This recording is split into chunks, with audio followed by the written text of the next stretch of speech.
Agora, Vander, vamos falar do Corinthians, que o Vampeta, que adora falar que o Corinthians não tem dívida, Corinthians já tem mais dívida, já vai para mais dívida o Corinthians.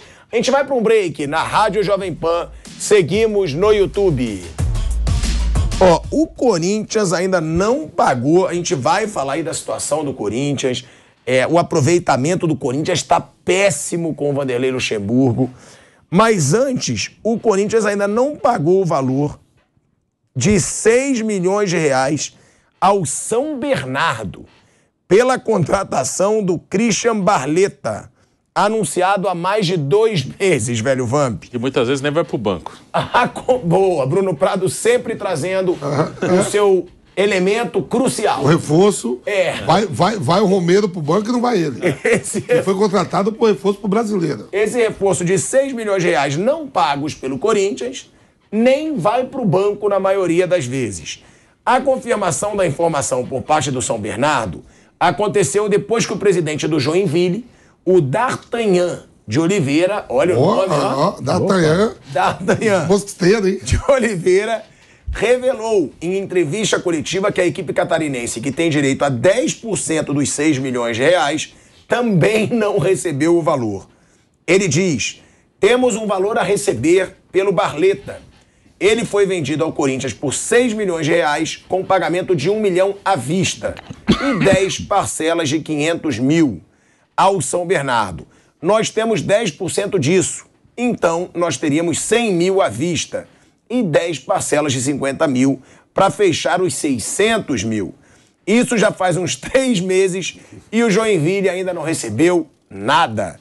Me parece que o Corinthians não pagou ao São Bernardo e a gente está nessa batalha para tentar buscar essa receita, afirmou o dirigente. O São Bernardo confirmou, Vanderlei Nogueira, e o Corinthians ainda não se manifestou. O nome do cara é D'Artagnan?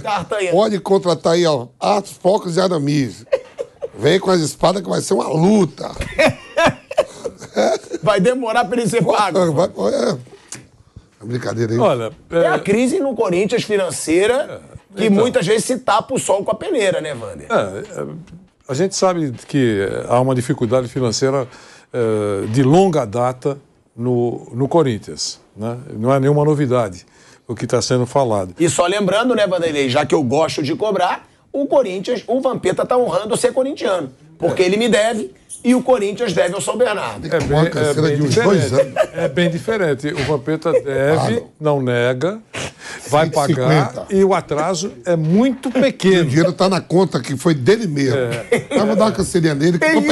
Vou pegar esse dinheiro dele e fazer uma canseirinha. Não, e outro detalhe. Você mostrou o teu saldo. Ele sabe que você tem saldo para pagar. Vander, vamos complementar voltando para a rádio agora em 3 segundos. De volta à Rádio Jovem Pan, Vanderlei Nogueira falando sobre essa situação bizarra do Corinthians. Devendo 6 milhões de reais ao São Bernardo pela compra do Barletta, não pagou, assim como o Vampeta ainda não me pagou as apostas que ele perdeu nessa semana, Vander. Mas o Vampeta vai pagar. O que eu queria falar é com relação aos credores do Corinthians. O Corinthians tem vários credores, todo mundo sabe, e a situação financeira do Corinthians não é confortável. Várias vezes a justiça bloqueou e quando foi verificar não havia praticamente nada nas contas bancárias do Corinthians. Existe uma outra estratégia que eu não sei exatamente qual é, mas de qualquer maneira o Corinthians tem sérios problemas financeiros e isso se arrasta há muito tempo. A única coisa que eu acho que os torcedores, especialmente os torcedores, têm que ficar atentos é que nos últimos tempos, de quando em quando, agora mesmo que vai abrir uma janela, todo mundo sendo monitorado, e me lembrou de novo ontem o Mauro César Pereira, não esqueça que tem vários jogadores sendo monitorados no mundo, sempre que vai abrir a janela. A única coisa que os torcedores têm que perceber é que o Corinthians, friamente, pelas informações, não tem recursos para pensar em reforços fascinantes ou mesmo razoáveis. Se conseguir fazer, é bom para o time, eu compreendo. Eu não sei de que maneira, ou para a instituição, ou porque estamos nos aproximando de uma eleição no Corinthians dentro de algumas semanas. Eu não sei exatamente. Se o time tem essa dificuldade revelada nessas matérias, como é que pode pensar em reforçar de forma importante o elenco? Por isso que eu só queria reafirmar aquilo que se falou aqui. Os problemas do Corinthians no campo só poderão ser resolvidos, na minha visão, pelo grupo que está lá. Os jogadores atuais, aqueles que têm contrato, mesmo aqueles que estão com contrato por terminar, pelo treinador que foi contratado, o professor Vanderlei Luxemburgo, eles é que têm que resolver. Não tem escapatório o Corinthians. Não tem jeito. Agora tem esses dias para treinar e vai enfrentar no dia 21 o Santos na Vila Belmiro. Então, o Corinthians está beirando a zona do rebaixamento. Não é nada fácil isso. As rodadas estão passando e ele não conquista pontos importantes. Nem em casa. Não tem mostrado mais aquela força em casa. A torcida tem feito a parte dela, tem lotado, empurrado, gritado. Ei, vim aqui só para te empurrar. Mas no campo a coisa não está funcionando faz tempo. Então é isso. Eu acho que o Corinthians deve, de quando em quando surgem aí os credores e as notícias. E agora, em função disso, o torcedor tem que ficar atento. Poxa, mas nós estamos devendo para valer. E estão prometendo a contratar fulano, que não é barato. Será que isso é o quê? Mauro César Pereira, a pergunta é: a situação do Corinthians é pior dentro ou fora de campo, como disse o Vander? Porque, em um ano de muitos problemas, o Corinthians caminha para chegar na metade de 2023 com um aproveitamento bem abaixo dos 50% na temporada. Atualmente esse número é de 43%, só que a situação ela só se agrava quando se fala do Vanderlei Luxemburgo no clube. São 27% de aproveitamento. 12 jogos, 2 vitórias, 4 empates e 6 derrotas. Em 12 jogos, são 2 vitórias, 27% de aproveitamento. E essa situação de dívida fora de campo. Ou seja, a situação do Corinthians, dá para responder isso, Mauro? É pior dentro ou fora do campo? Eu acho que é fora, né? Porque dentro do campo você pode resolver. Você pode conseguir organizar o time, fazer com que o time jogue de forma mais competitiva. Não sei se o atual técnico será capaz disso. Até agora não demonstrou essa capacidade, né? Os números mostram isso. Talvez um outro técnico pudesse, com os mesmos jogadores. Aliás, com o mesmo grupo de jogadores, praticamente o mesmo, né? Poucas mudanças.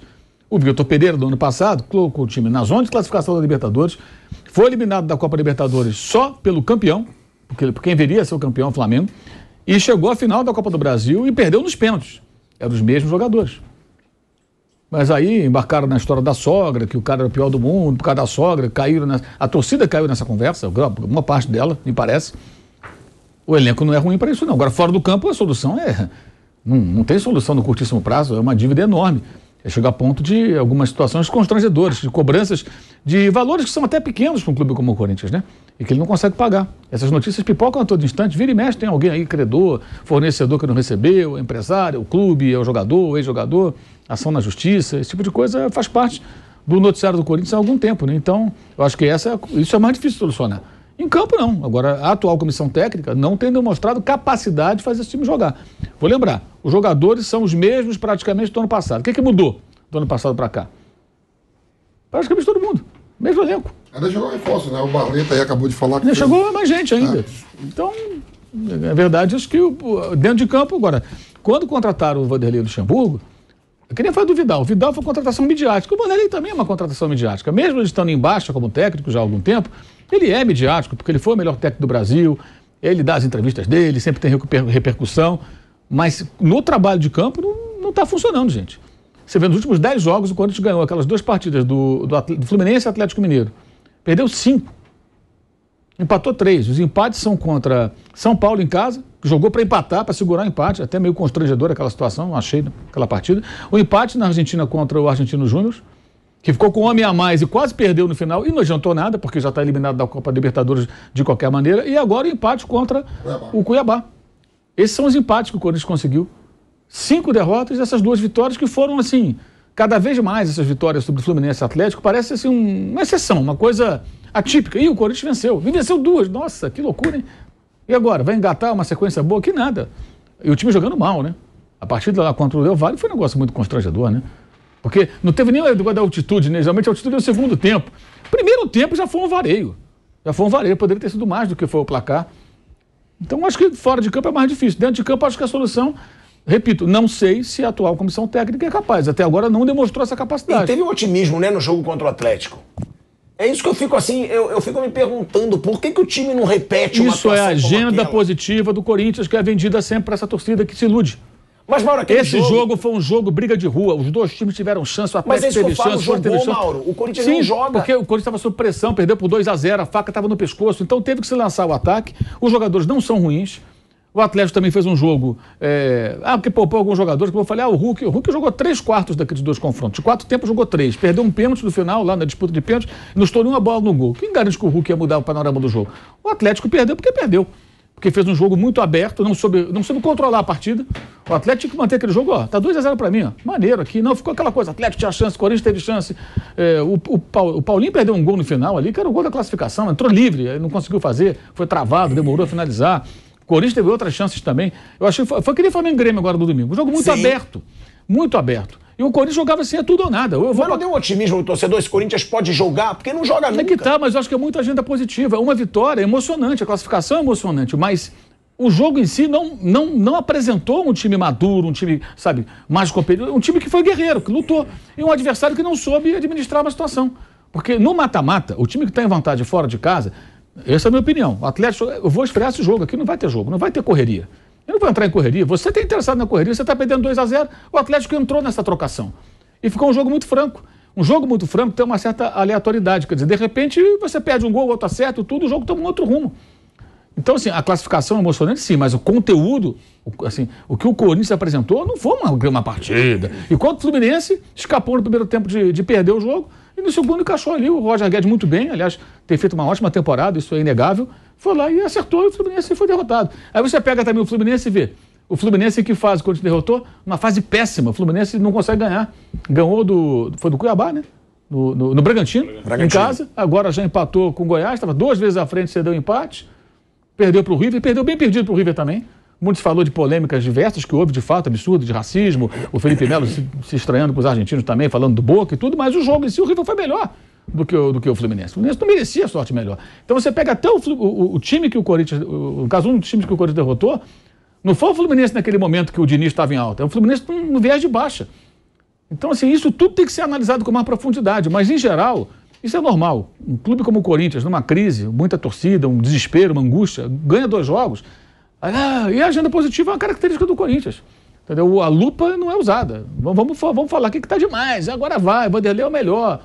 Mesma coisa aconteceu com o São Paulo. Eu falei aqui, o São Paulo pegou um recorte da tabela muito bom, adversários mais fáceis. Melhor vitória naquela sequência do Dorival foi o Internacional, que não foi antes do Inter, foi quando o Inter começou a perder vários jogos. Agora deu uma recuperada.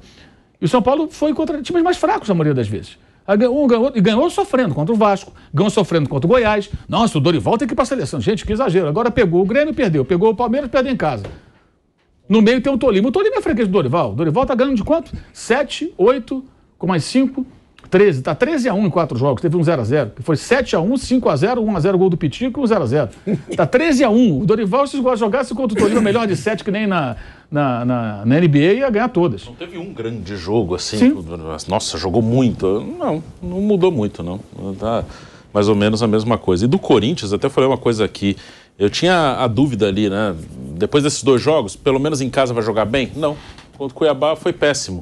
E me parece que agora o Luxemburgo ele está buscando umas alternativas, meio que, vamos tentar, né? Porque ele jogou com 3 zagueiros contra o Atlético, funcionou aquele dia, né? Deu tudo certo. Aí jogou contra o América, já não foi bom. Aí jogou contra o Del Valle, já não foi bom. Aí nesse jogo ele tirou o Fagner, tirou o Yuri Alberto e meteu os meninos ali. Meteu o Pedro, meteu o Guilherme Biro. Meteu uma coisa mais... Assim, vamos tentar ver se os meninos resolvem. Aí durante o jogo entrou o Wesley, entrou o Juan Oliveira. Tem uns caras que, além, a gente falou do Barleta, mas o Juliano teve jogo, acho que foi nesse ou no outro, que ele também não foi pro banco, por opção. O Romero também já teve jogo que não foi pro banco. Me parece que tem alguns que o Luxemburgo tá meio que deixando assim, ó, Juliano, o Barleta e o Romero são caras que parece que nesse momento ele prefere apostar nos meninos do que nesses aí. Queria só acrescer, já que estamos falando de dívida, eu estou lendo aqui o meu timão, o site muito bem informado com relação ao Corinthians, que diz assim, A diretoria do Corinthians conversa com o staff de Bozelli para um acordo amigável para evitar que o clube sofra punições da FIFA, como transfer ban, que é a proibição de registrar jogadores, perda de pontos e até rebaixamento.